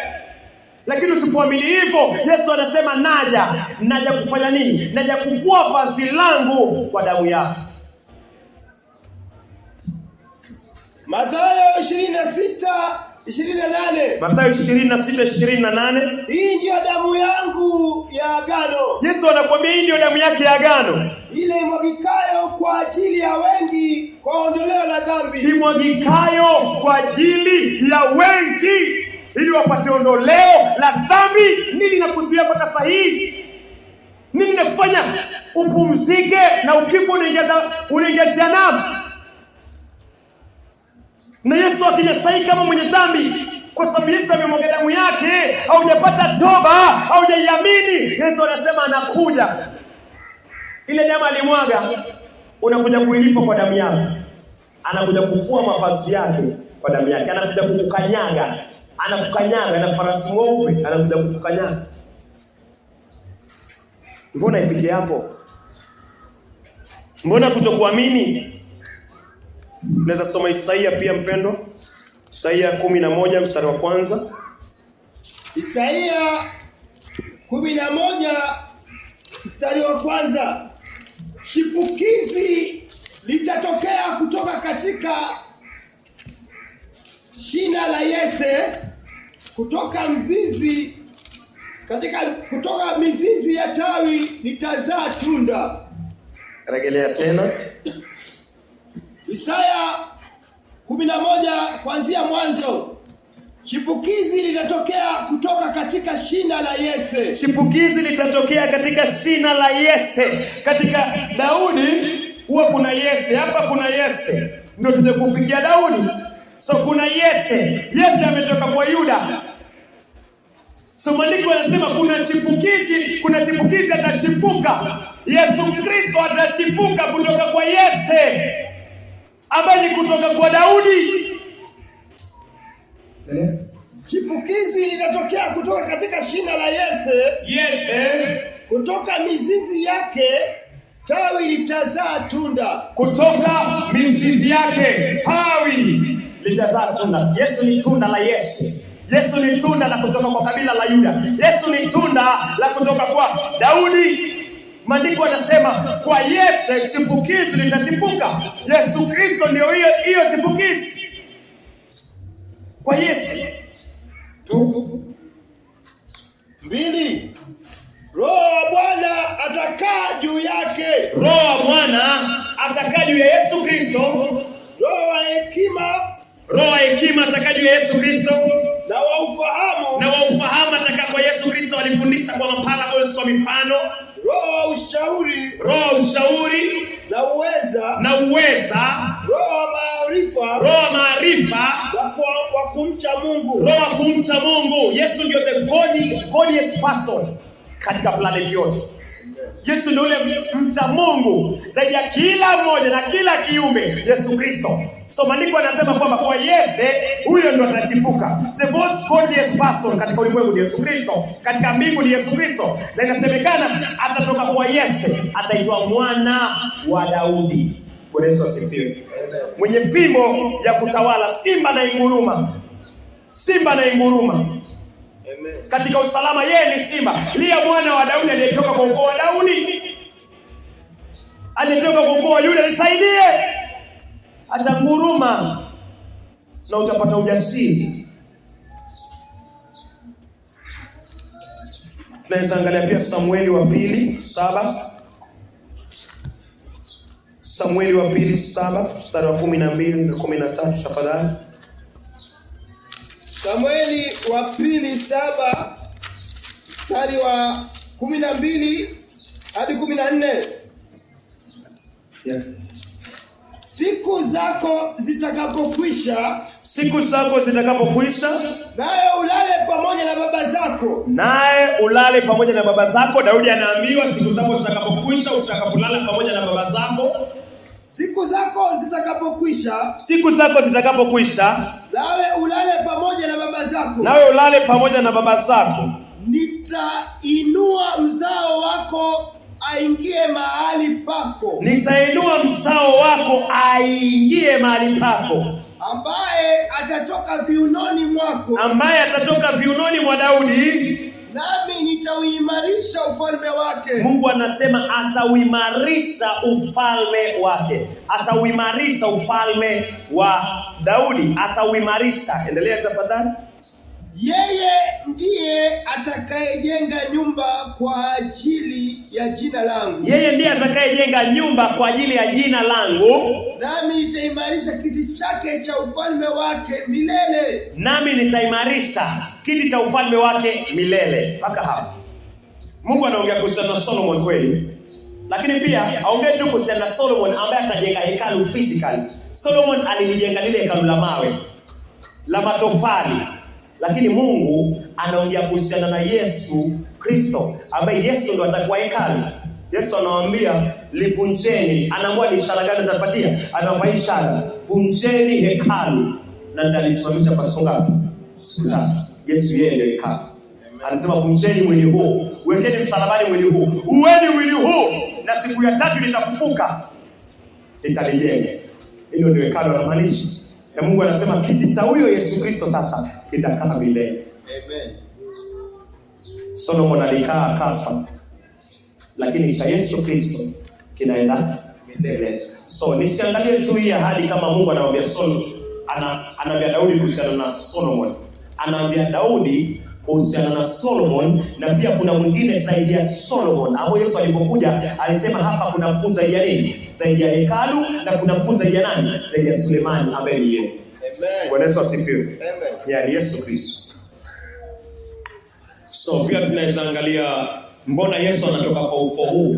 Mbona Yesu anaitwa mwana wa Daudi? Daudi alikuwa man after the heart of God. Hatuko mbali kumaliza. Daudi ni man after the heart of God.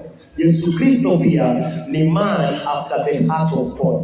Mungu anasema nimependezwa na Yesu Kristo. Huyu ndio mwanangu mpendwa ninayependezwa naye, msikilizeni. Yesu anatoka kwa huo ukoo. Acha tuangalie kitabu cha Acts 13, Matendo ya Mitume 13:22. Matendo ya Mitume 13:22. Na Matendo ya Mitume 13 mstari wa 22, maandiko yanasema hivi: baada ya kumwondoa Sauli katika ufalme, akawainulia Daudi kuwa mfalme wao. Mungu akawainulia Daudi kuwa mfalme wao, ambaye pia alimshuhudia akisema, nimemwona Daudi mwana wa Yese. Mungu anasema nimemwona Daudi mwana wa Yese, mtu anayependeza moyo wangu. Mungu anasema alipomwona Daudi aliona mtu anayependeza moyo wake. Daudi yuko hapa. Mtu anayeupendeza moyo wangu. Mtu anayeupendeza moyo wa Mungu ni Daudi. So Yesu anaitwa mwana wa Daudi kwa sababu tabia ya Daudi inapendeza moyo wa Mungu, na tabia ya Yesu pia inapendeza moyo wa Mungu. So nikilia Yesu mwana wa Daudi, nijue Daudi ni yule ambaye Mungu alisema anapendezwa na moyo wake. Maandiko yanasema man after my own heart.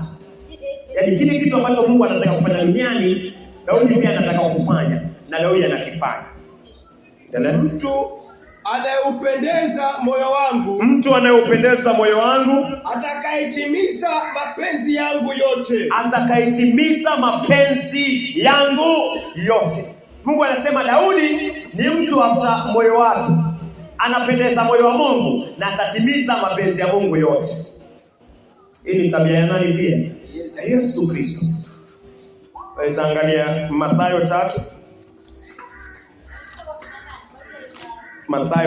tunaweza anza tuanze 16. Kitabu cha Mathayo mtakatifu 3 mstari wa 16. Mathayo mtakatifu 3 mstari wa 16. Naye Yesu alipokwisha kubatizwa, mara alipotoka ndani ya maji, mara alipotoka ndani ya maji, ghafla mbingu zikafungukia. Ghafla mbingu zikamfungukia Yesu Kristo. Akamwona Roho wa Mungu akishuka. Yesu akamwona Roho wa Mungu, mbingu ilimfungukia Yesu. Yesu akamwona Roho wa Mungu akishuka kama ua na kutulia juu yake. Kama ua na kutulia juu ya Yesu Kristo. Nayo sauti kutoka mbinguni ikasema, Mungu kutoka mbinguni akasema, huyu ni mwanangu mpendwa. Huyu ni mwanangu mpendwa. Huyu ni mwanangu mpendwa. Ninapendezwa sana naye. Ninapendezwa sana naye. Kumbuka Mungu anasema amependezwa na Daudi. Mungu anasema Daudi ni man after his own heart. Atayafanya yote ambayo Mungu anataka yafanyike kwa moyo wake. Mungu anasema Yesu ninapendezwa naye pia. Yesu ni man after the heart of God. Yesu atafanya yale yote ambayo Mungu anataka yafanywe.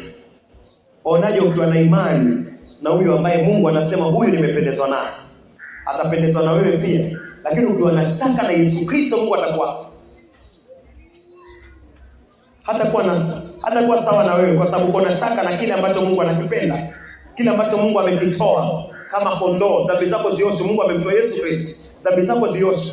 Mungu ana shaka na sadaka yake, ni safi, ni takatifu, ni ya haki. Ukitubu dhambi kwa uwezo wa Mungu inakutakasa, inakufanya msafi, inakufanya mwenye haki, inakuondolea kila lawama, inakufanya mtakatifu ndani ya Kristo Yesu. Mungu anataka imani kwa kila ambacho unakisikia.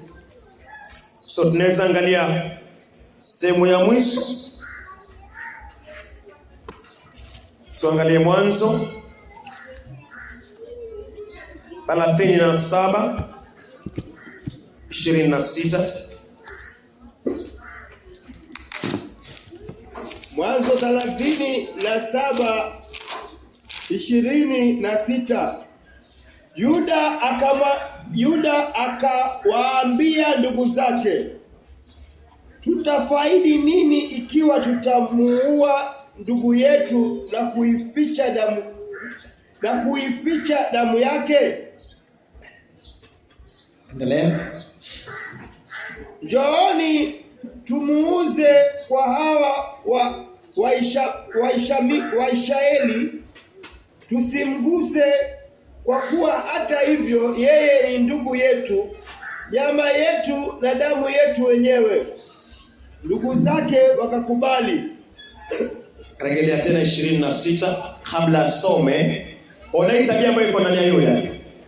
Hii tabia ambayo iko ndani ya Yuda tena kuja kumfanyia nani? Yesu Kristo. Yesu alikuja uzwe. Yesu alikuja duniani na akachagua Judas. Yesu akamchagua Judas. Judas alikuwa ametabiriwa kwamba Yesu atasalitiwa na mmoja wa wanafunzi wake. Yesu anachagua wanafunzi akijua wazi tayari atasalitiwa. So Yuda anaongea kuhusiana na yale ambayo anakuja kufanyika kwa Yesu Kristo. Yaani Yesu anakuja kuuzwa. Yuda tayari anaongea kuhusiana na Yusufu. Ndugu zake walipokuwa wanataka kumharibu Yusufu, wanataka kumuua Yusufu, Yuda wazo likamjia. Ili wazo lilitoka wapi? Angalia. Ili wazo lilitoka kwa Yesu. Hilo idea ya kumuuza ndugu yake ilitoka wapi? Ilitoka kwa Yesu Kristo, kwa sababu huyo ni mmoja wapo ukoo ambaye Yesu Kristo atapitia. Ruben anasema aumizwe. Simeon aumizwe. Licha kwa Ruben alikuja na moyo tofauti, lakini hao wote haongei isipokuwa Benjamin. Hao wote nasema hao wote, licha kwa simanishi hao wote walikubaliana kwa kitu kimoja, lakini natoa mfano kwa mjibu wa somo hili. Yaani ondoa Benjamin. Wanakubaliana wamharibu nani? Wamharibu Yosef. Yule pale anakuja, tumshike. Wakamshika. Alafu akamweka kwa lile shimo. Angalia kile Yuda. Yuda anafikiria kivyake tu. Anaona wa Ishmaelites. Sawa, anaona wa Ishmaelites. Alafu kwa sababu kuna mtu atakuja kwa ukoo wake akauzwa. Hiyo dhamira, huo ufahamu uko kwa nani? Unamgonga Yuda. Anasema mbona tusifanye hivi? Mbona tusimchukue huyu tukamuuza? Waelewa? Hili wazo linatoka wapi? kwa yule, kwa sababu kunaye ambaye atakuja kwa ukoo wake atafanyiwa hivyo. So hiyo idea, hiyo dhamira iko ndani ya Yuda, kwa sababu Yesu akija atauzwa. Weza rejelea tena 26. Mwanzo 37:26. Yuda akawaambia ndugu zake, tutafaidi nini ikiwa tutamuua ndugu yetu? Tutafaidi nini ikiwa tutamuua ndugu yetu? Na kuificha damu yake. Njoni. Tumuuze kwa hawa Waishmaeli. Tusimguse kwa kuwa hata hivyo. Yeye ni ndugu yetu. Nyama yetu na damu yetu wenyewe. Ndugu zake wakakubali. Kwa hiyo wale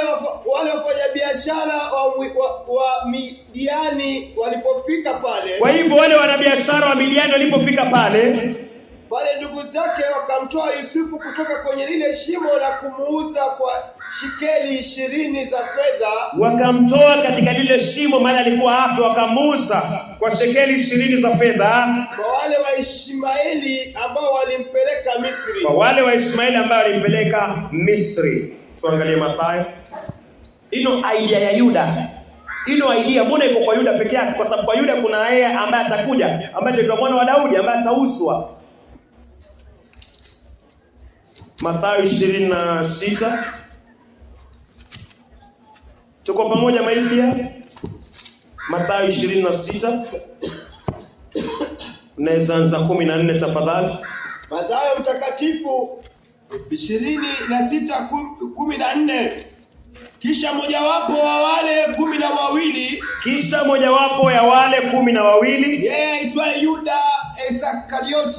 aitwaye Yuda Iskarioti, alikwenda kwa viongozi wa makuhani. Yuda alikwenda kwa viongozi wa makuhani na kuuliza, mtanipa nini nikimtia Yesu mikononi mwenu? Wakamlipa vipande 30 vya fedha. So Yuda alienda akamwambia, Yuda alipokea hii idea, alipokea hii akili. Akaenda kwa nani? Akaenda kwa makuhani. Akamwambia, mtanipatia nini nikimuuza nani? Yesu Kristo. Unaona hii akili? Yesu afanya nini? Auzwe. Inatokana nani? Yuda. Atongeko sana Judas Iscariot alikuwa na hilo wazo, lakini Yuda anapokea hilo wazo kwa sababu kuna mmoja wa ndugu yake atakuja kufanya nini? Atakuja kuuzwa. Sasa hiyo idea ina click katika mind yake. Anasema huyu tumuuze, kwa sababu katika ukoo wake kunaye ambaye atakuja atafanya nini? Atauzwa. So ule ufahamu uko ndani yake, kwa sababu Yesu anakuja ukoo wa Daudi aje auzwe. Bwana Yesu asifiwe. So tukirudi katika Mathayo mahali tulianzia, Mathayo 1:1. Mathayo mtakatifu 1:1. Ndio. Habari za ukoo wa Yesu Kristo. Mwana wa Daudi. Mwana wa Abrahamu. Mpaka hapo sasa natumai kwa uwezo wa Mungu, ukisoma kitabu chako cha Matthew, ukiona ukoo wa Yesu Kristo, unakumbuka Yesu, ukoo wake na ukoo wa nani? Wa Adam. Alafu ukisoma mwana wa Daudi, kwa uwezo wa Mungu ukumbuke haya yote. Sawa sawa, ukumbuke fimbo, ukumbuke ndugu zake wanamuinamia, ukumbuke Livai joo lake atakanyaga waovu na wenye dhambi. Bwana Yesu asifiwe. Amen. Ukumbuke simba. So kwa kila hali ya ovu umlilie Yesu mwana wa Daudi kutoka kabila la Yuda, simba nguruma katika hii hali. Amen. Na Yesu ananguruma na hiyo anaiondoa. Yesu ni fimbo, hii fimbo ya utawala yeye uko na. Ni school fee unataka. Yesu mwana wa Daudi wa kabila la Yuda, mwenye fimbo inayotawala, nilipewa kitu wangu ushindi. Kwa imani na unatembea kwa njia safi. Ni katika dhambi, Yuda alibeba msalaba wa nani? Wa Benjamin. Na akabeba maovu ya nani? Ya Benjamin. Akasema acha huyu waende, mimi nipatie msalaba. Alishakuwa haikuishia hivyo, lakini tumeona alikuwa tayari abebe kosa Benjamin amefanya, dhambi ambayo Benjamin amefanya aibebe. Huyo ndio Yesu. Fanya sisi. Bali unaenda makosa yako yote, una akili na kuacha, na unakuwa na tumaini kwamba amekumalizia, na unapata amani, unapata furaha, unapata msamaha wa dhambi. Tuamini tu.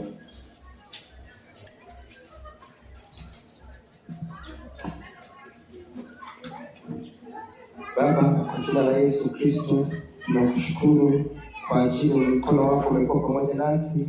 Uwepo wako umekuwa mahali hapa. Ndio Bwana. Umemtumia mtumishi wako jinsi upendavyo Bwana. Ndio Bwana. Hakika ulisema kwamba mtumishi wako atawaka miali ya moto kwa Roho wako Mtakatifu. Ndio Bwana. Hata leo tumeona ukishuka kama siku ile ya Pentecost. Ndio Bwana. Maana Bwana, mioyo yetu iko watu kama kawaida. Ndio Bwana. Hata tuna imani ya kwamba wale ambao wakafikia imani Bwana, ndio Bwana, watasukumwa kutoka kuzimu, kutoka utelezi wa kuzimu na kupanda juu katika kilele cha wokovu. Ndio Bwana. Kwa utukufu wa jina lako tunakushukuru, hata kwa wale wanaosikiliza katika kutoka mbali. Ndio Bwana. Maana distance hizi zuia nguvu zako. Injili yako ni moto Bwana. Ndio Bwana. Tunakushukuru kwa wale ambao wametusikia kwa umbali, mbele majirani zetu Bwana. Ndio Bwana. Na imani utafanya kitu na tutasikia ushuhuda. Ndio Bwana. Kwa utukufu wa jina lako tunalisifu na kutukuza jina lako. Ndio Bwana. Kwa jina la Yesu Kristo tunaomba na kuamini. Amen. Neema, may the grace of our Lord Jesus Christ and the love of God and the fellowship of the Holy Spirit be with us now and forever. Amen. Baba yetu, Father what in heaven, hallowed be thy name. Thy kingdom come, thy will be done on earth as it is in heaven. Give us this day our daily bread. Forgive us our sins, as we forgive those who sin against us. Lead us not into temptations, but deliver us from evil. For thy is the kingdom, the power, and the glory forever and ever. Amen. Asante.